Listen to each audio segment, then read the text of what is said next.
Lefi é suede ayaulila mema. Fiel é Deus, aleluia. Amém?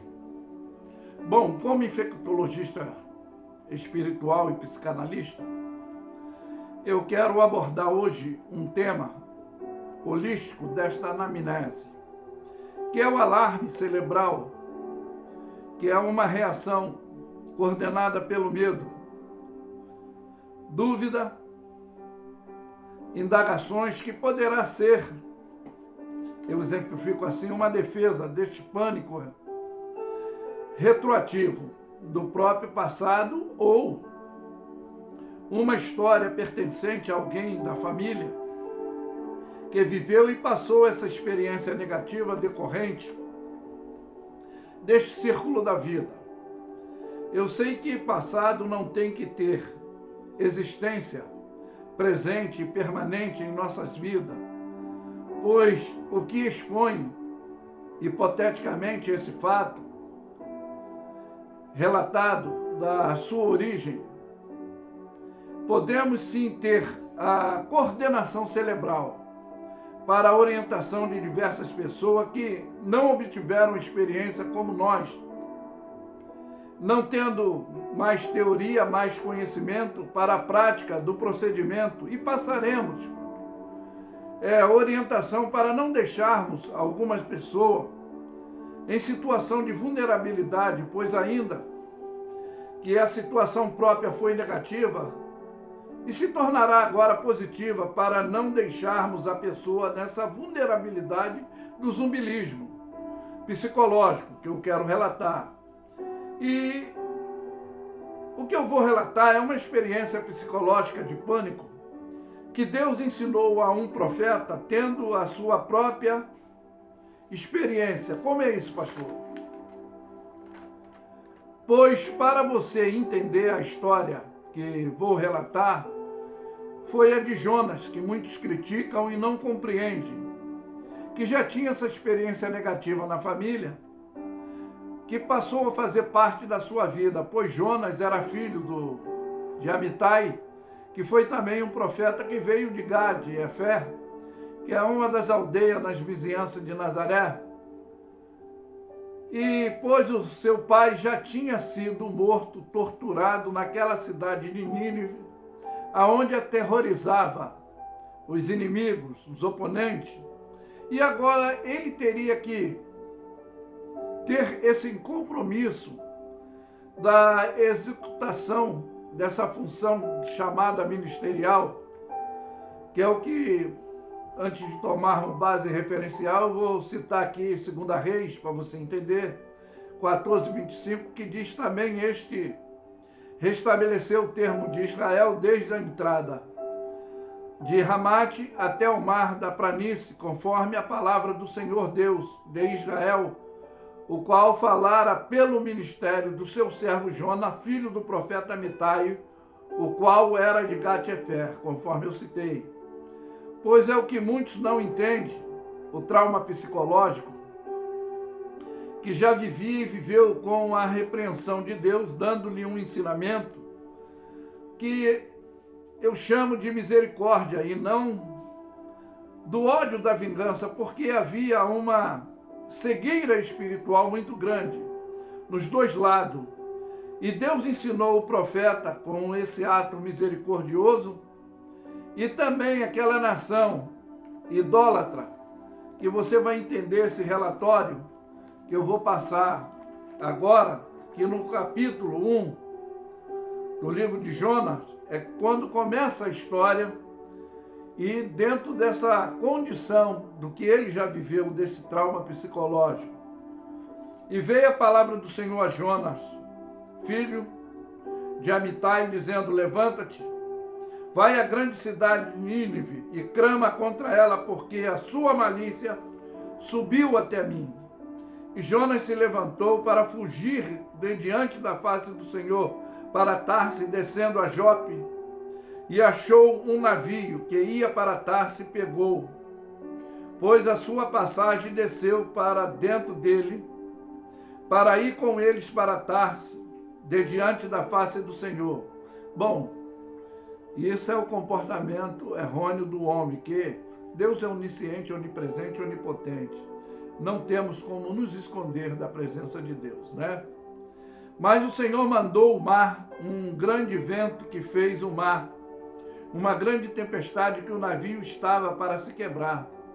Então temeram os marinheiros, e chamando cada um seu Deus, e lançaram as fazendas, quer dizer, as bagagens que estavam no navio, para aliviar o peso.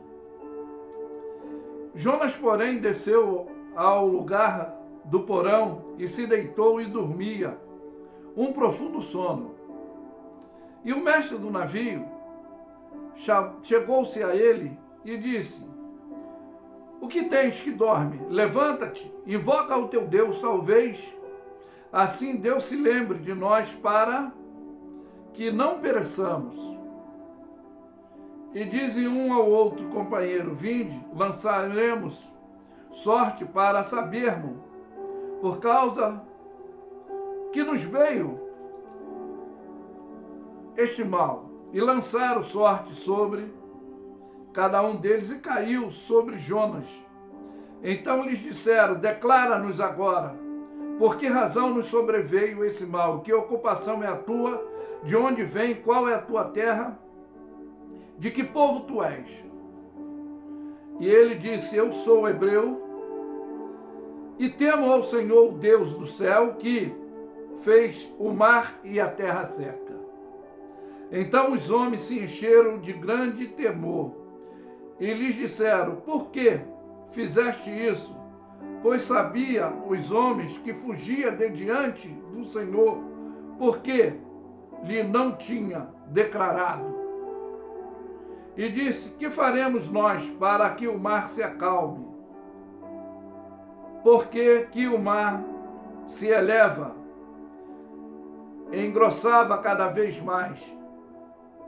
E eles disseram: levantai-me e lançai-me no mar, e o mar se aquietará, porque eu sei que por causa dos meus erros, dos meus atos, sobreveio essa grande tempestade.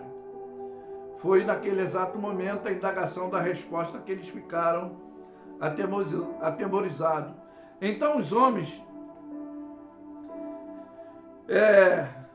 remanejaram e esforçaram e por lançar a terra, mas não poderiam, porquanto o mar, embravecendo cada vez mais contra eles, então declararam ao Senhor, dizendo: Senhor, ó Senhor, nós não temos culpa disso, mas nós te rogamos, por causa da vida deste homem, e não ponha sobre nós o sangue inocente, porque tu, Senhor, fizeste como te aprove, como tu queres, que agindo Deus, quem impedirá? Então lançaram Jonas ao mar, e aí sim abrandou, sossegou o mar da sua fúria. E houve agora grande estabilidade, porque temeram, pois, esses homens ao Senhor com grande tremor, e ofereceram sacrifício ao Senhor e fizeram voto. E despertou o Senhor um grande peixe que tragara Jonas, que esteve por 3 dias, 3 noites nas entranhas do peixe. E aí que começa a estabilidade da obediência, devido a esse pânico do medo, que agora ele viveu, não mais historicamente só dentro da família.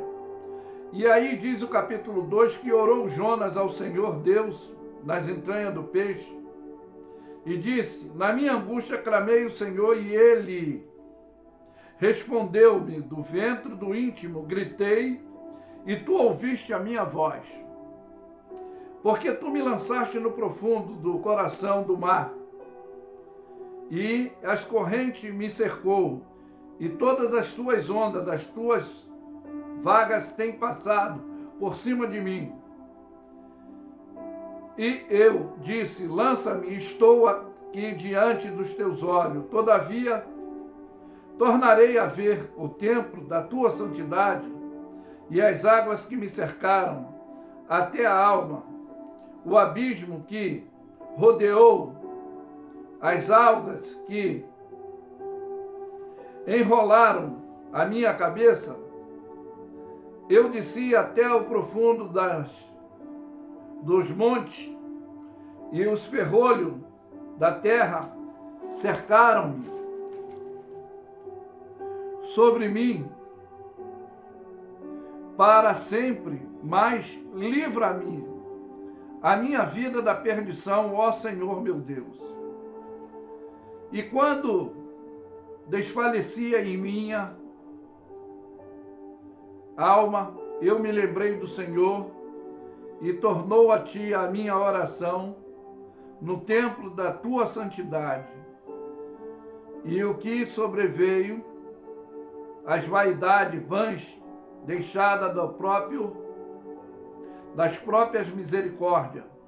Mas eu oferecerei sacrifício com a voz do grandiosamento, que votarei e pagarei do Senhor, que vem a salvação. E falou sobre o Senhor ao peixe, e ele vomitou a Jona na terra. E aí é que está.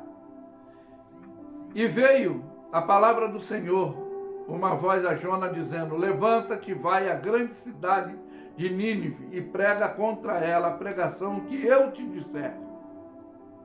E levantou Jonas e foi, segundo a palavra que era, pois Nínive era uma grande cidade, de 3 dias a caminho. E começou Jonas a entrar pela cidade um dia, a pregar, dizendo: ainda 40 dias, e Nínive será subvertida. E os homens de Nínive cercaram,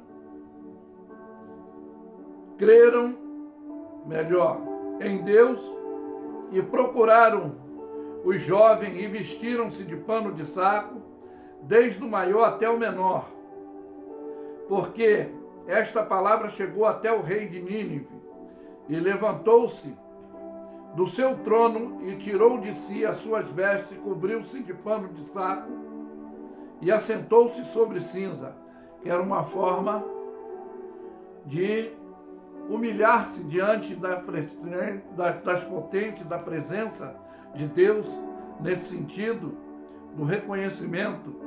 E foi o que ele fez. Essa programação dizendo,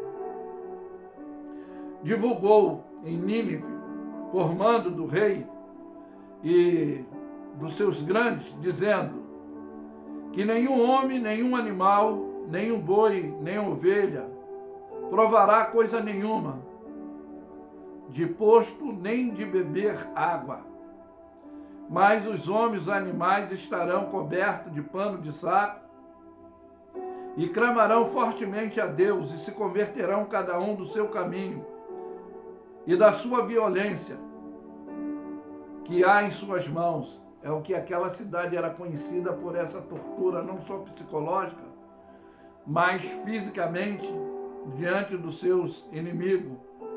E aí é que está, dentro dessa misericórdia, dentro dessa condição, é o que Deus viu, as obras dele, e começou a se converter dos seus maus caminhos, e Deus se arrependeu do mal que tinha dito que lhe faria, e não fez. E aí é que muitos não entendem que o caminho de Deus não é o nosso, o pensamento de Deus não é o nosso. É onde, dentro desse ensinamento que eu falei, desse plano psicológico, desse terror que ele vivia, mas desgostou-se Jona extremamente disso e ficou tudo ressentido. Ele ficou chateado, ele não gostou que a atenção voltada para o seu pânico, do medo, do desespero, era obedecer a Deus devido ao trauma que ele passou e profetizar a maldição. É aí que vem o ensinamento, não só para um lado, como citei, e para o outro lado, que orou o Senhor e disse: Senhor, não foi isso que me disse, estando ainda na minha terra, por isso me preveni fugindo para Tarse, pois sabia que és Deus poderoso, misericordioso, longânimo, grande em benignidade, e que te arrependes-te do mal. Peço-te, pois, agora, tira-me a minha vida, porque é melhor que morrer do que viver. E agora o Senhor começa a repreender, e disse o Senhor: é razoável esse teu ressentimento? É aí que está o ódio, a vingança, a rivalidade, a competitividade. É por isso que a palavra de Deus diz: ireis, mas não pequei, não se ponha o sol sobre vossa ira. Bendizei o que vos maldiz, orai pelo que vos persegue. Mas na prática, psicologicamente, isso fica muito difícil. Mesmo sabendo que Deus era longânimo, que era benigno para aqueles que se arrependem, porque o que confessa deixa, alcança a misericórdia, mas o que permanece no erro nunca prosperará. Bom, então Jonas saiu da cidade e assentou-se ao oriente da cidade, e ali fez uma cabana e assentou-se debaixo da sombra, até que aconteceria na cidade. Era a expectativa que ele estava. E o Senhor fez crescer uma bobroeira que subia por cima de Jonas para fazer sombra sobre a sua cabeça, a fim de aliviar o seu enfado. E Jonas se alegrou em extrema causa com a bobroeira. Ficou alegre. É o que vai se relatar aqui, que nós às vezes valorizamos. É o que Jesus disse: como a mosca engolimos o camelo.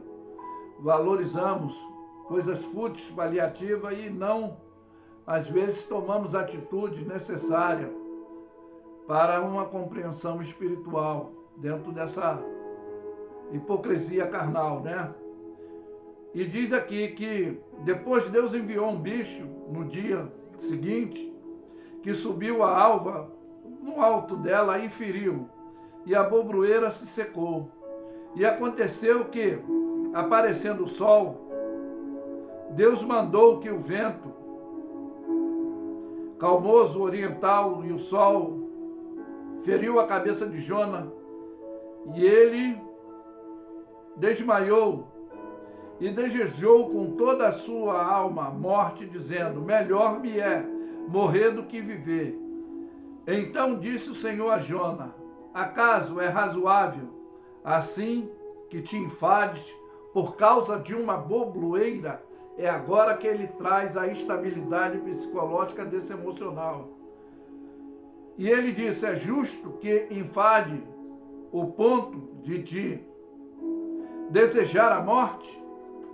Há necessidade de você se importar com coisa paliativa, fúteis, como nós às vezes fazemos?